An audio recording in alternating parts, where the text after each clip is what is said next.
So tunghayan po natin ang ating tanim rito sa ating bagong tubo na sili mga ka-farm. Isang araw po ang naglilinis po dito tayo dito na banda kasi nakikita natin na masyado siyang katulad nito at sumusubra talaga yung mga dumi. I mean yung mga ang tawag nito, yung mga nakakalimutan ko na tuloy.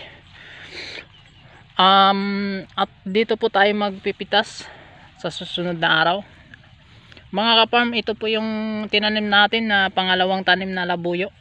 So makikita nyo na mayroon na pong mga hinog. So napakadami ang bunga dito, makikita nyo mga ka-farm, oh. Yan, so klarado na ang dami ng bunga ng ating labuyo. Ito po ay hindi po masyadong inaabunuhan natin o nilagyan ng pagpataba. Ang ginawa po namin dito, foliar lang at saka spray. So this coming week ay mag-aabono po tayo para po sa ganun ay yung bunga niya mabilis po lumaki. Nakikita nyo ang dami talaga ng bunga.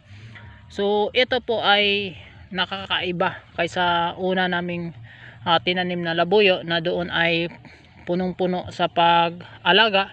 Ito naman po ay dinidiligan natin katulad din sa kabila, pero hindi masyado, hindi katulad doon na halos permanente po tayo nagdidilig, lalo na pag maliit pa siya. Pero makikita natin kapag ang labuyo pala ay hindi masyadong mataba, pantay yung kanyang mga talbos at sabay-sabay ang pagbunga. Yan mga ka-farm. So sobrang dami, no? Ganyan, no? Ayan, pag sa katagalan, ngayon ay ano pa yan, bunga pa yan ng labuyo, at sa katagalan at hihinog yan, maging pera yan. Char. So ayan mga ka-farm. So makikita natin sa ilalim po yan, marami na pong mga hinog. So first time po tayo nagpitas dito. Siguro I think nasa mga 14 kilos or I think 12 kilos ang nakuha natin at the first time po tayo nagpitas rito mga ka-farm. So napakadami talaga ang bunga yan, oh. So kung ito ay mahinog, sigurado po magpitas po tayo. Napakasimple magpitas nito kasi yung bunga niya ay sabay-sabay po at the top, no? Yan, oh. Yan.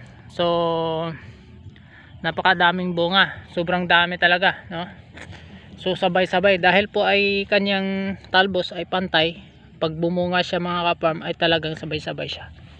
So ganyan po yung nangyari dyan sa ating tanim kapag yan po ay katamtaman lamang ang kanyang tubo, no? Yan, no?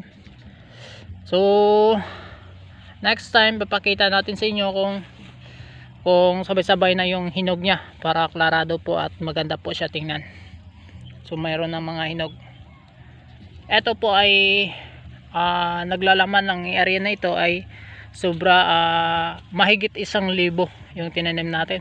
Tapos doon sa kabila ay mahigit din 2,000. So the total is 3,000 plus sa ating labuyo. Pero ito ay kasi simula pa lamang na maharbisan o paghihinog ng ating labuyo. Pero doon sa kabila ay medyo matagal na. Ayan, oh, marami ng mga hinog. So hanggang dito lang po ay yung video natin at salamat sa inyong panonood. At tunghayan po ang ating next content sa ating magagawa dito sa ating farm, sa ating silihan at iba pang mga tanim na i-upload sa ating Facebook page and YouTube channel. Papalo na lang sa ating Facebook page, nabubulo lang talaga ako, at pa-subscribe sa ating YouTube channel. Ganun pa rin ang pangalan natin doon sa sa Lundaget TV.